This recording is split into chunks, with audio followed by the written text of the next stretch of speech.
Hello, Just Too Good here, and today I'm taking a look at the LEGO Monkie Kid Fall 2020 Flaming Foundry set. This has 1,427 pieces, 7 minifigures, and retails for $140 in the United States, where it's a LEGO store and shop at home exclusive.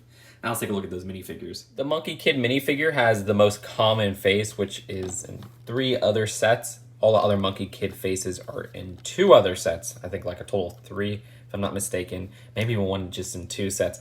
This design does have the same torso and legs found in every other set, well, aside from the delivery ones. And then we have an alternate face where he looks kind of mad. And of course he has a Monkey King staff as well. The May minifigure is the same version found in 2 of the other sets she appears in, which includes the cheapest set of the line. This design has that really awesome new hairpiece that I just adore. And you can see her alternate face has just a little smile. And she does have her helmet as an inclusion if you want to swap that out. That's a fantastic design as well.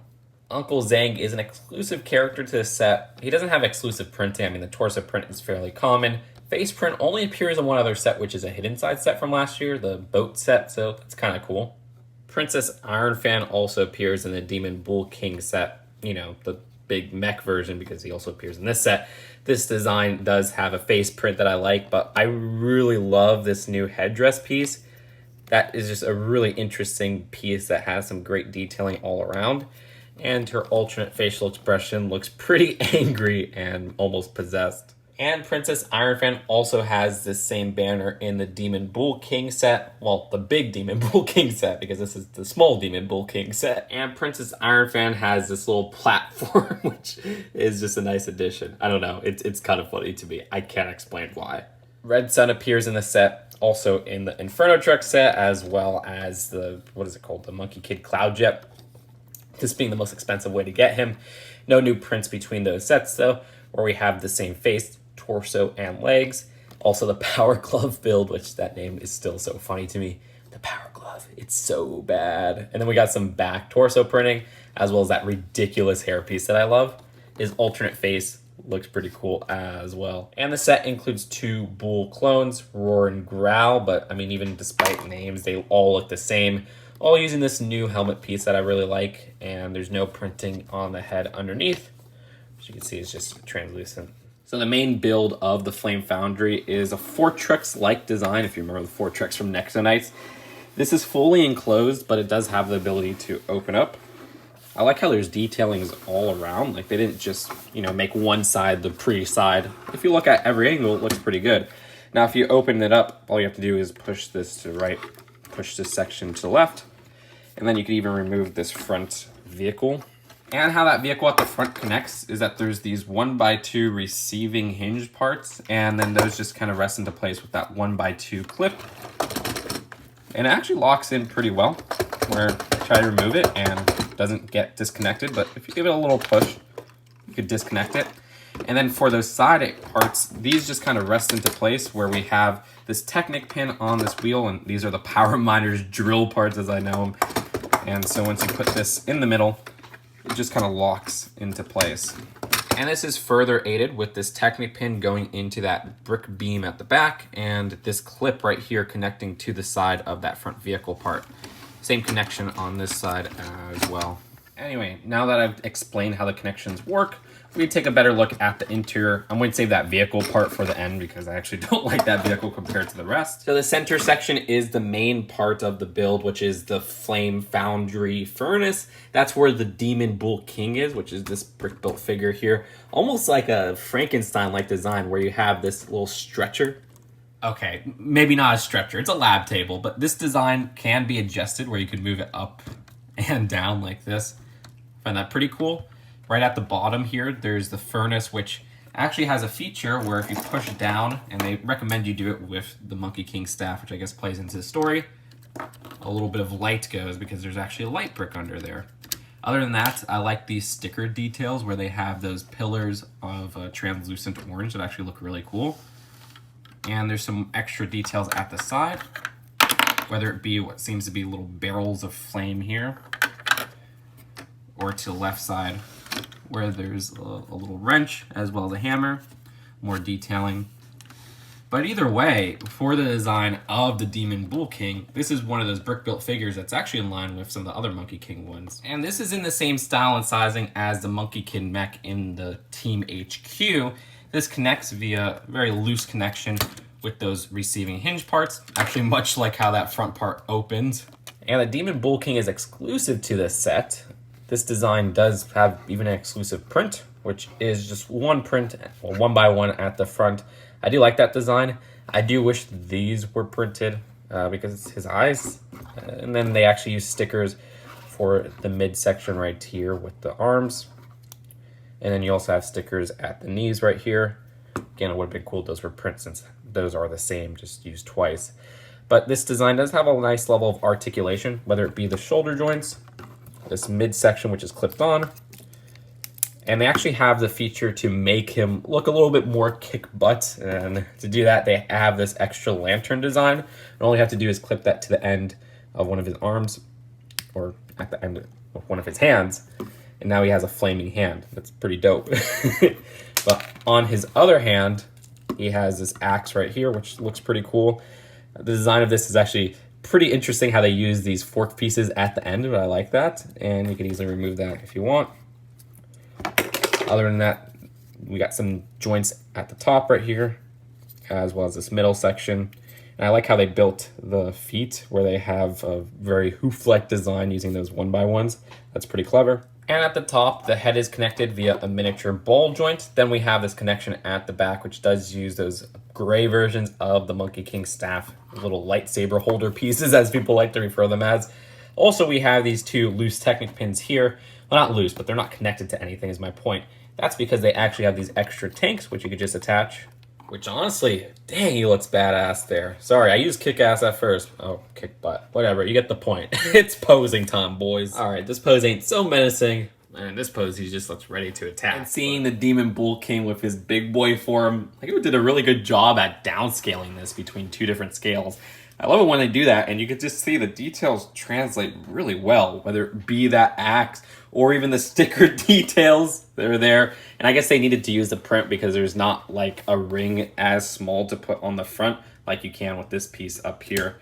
Very interesting stuff, but let's move back to the Flaming Foundry. Either way, this platform to the left has a nice stickered part on the computer screen, which shows the Demon Bull King. We also have this little light right here. This is where that attachment for his arm goes, and I like how they have this little pick at the side that you could adjust up and down to make it look like they're working on the Demon Bull King. The platform to the right has a little crane with a similar idea.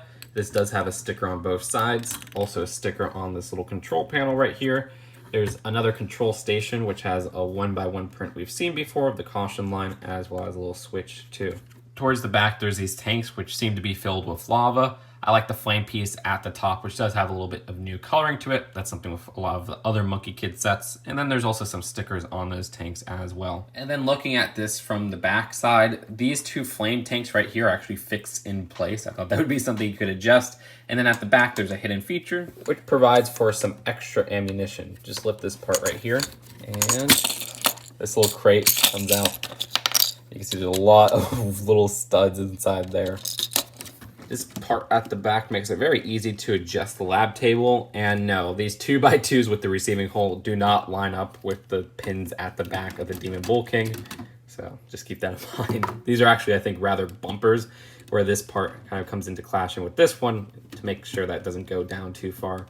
Anyways, let's move on to this left section of the foundry. We have two weapons for Bull clones at the bottom. And this is a little crate for Pigsy's Noodle Shop. That's a 2x2 sticker, unfortunately. It's not a print. There's this light right here, which is clipped on. Also this sticker. This is actually pretty cool. I like these turrets that are found. There's two of them in a set, and you can move these up and down because they're connected via a Technic beam. It's pretty cool, and they are rapid fire stud shooters, so if you do a good twist, those just get all over your room, and gosh, I wouldn't be seeing those for days. Also, at the very top, there's a sticker as well. At the front section, I like this little banner here, and that's also on the right side as well. And at the side, we have this nice sticker of a warning sign. Also, it's nice to get these pieces in black. And then the right section has a little jail holding cell. There's a little bit of room in there, but there's no feature to make them break out, which that's pretty good because I feel like they do that too much in some other themes. Also, there's a small control center, which even has a little swivel chair. There's 2 stickers, one on a double cheese slope and then one on that computer screen, which I actually like that computer screen one. And directly above, we have that same sticker for the computer screen found on the other top, and the same build for the rotating rapid stud shooter, which I'm not going to demonstrate this one because I already lost half of the studs in the last one. Then again, we do have some extras. Screw it. Come on.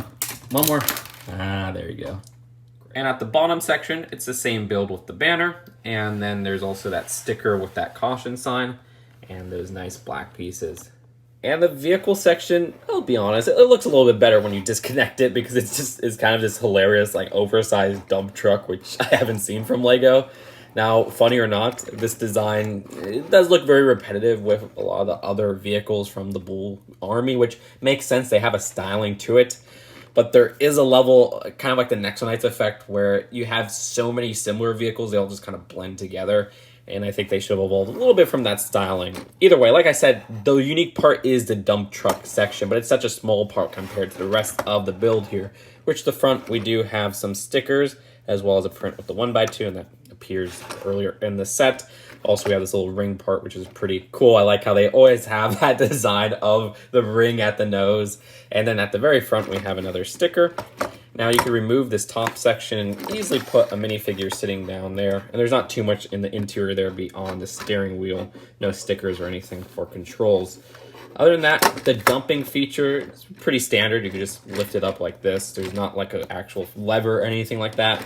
And at the back, once you lift it up, you can see that there's a little hammer as well, or not a hammer, a hatchet, as well as a fire extinguisher. And I almost forgot, there is another build of the set, which is this little Monkey Kid board. You got 2 stickers there. This is actually not a bad design, and this does use that new cloud piece that's only in this new wave of sets.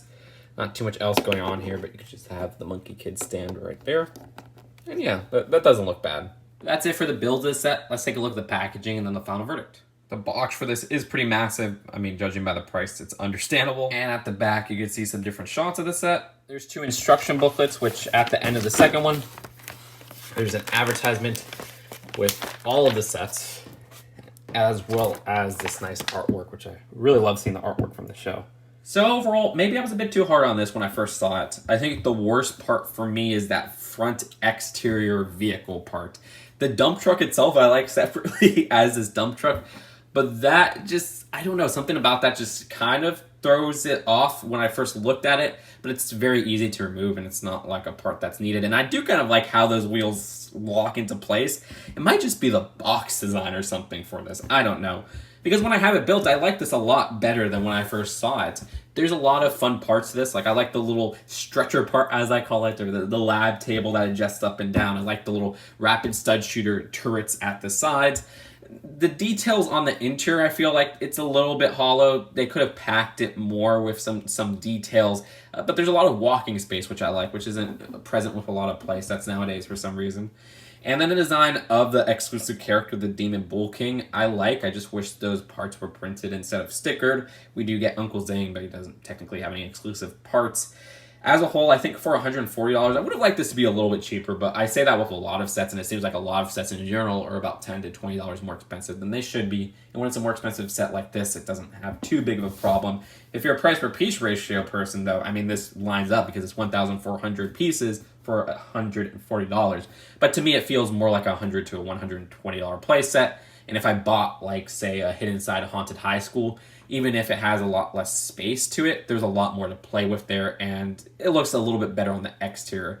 But like I said, if you remove this main vehicle, I actually like how the exterior looks with the sides being detailed, where you can look at it from different angles and it still looks good. So yeah, I was a bit too harsh on this when I first saw it, but I ended up rating this one a B+. I think it makes for a pretty cool display piece. It makes for a pretty cool play piece. There's a lot of nice pieces. The value's kind of there. I mean, the minifigure selection, while not the best, it does have a nice variety of figures if you're not going to buy any of the other Monkey Kid sets. So that's my 2 cents. Let me know what you guys think in the comments below, and I'll see you guys later. Peace out.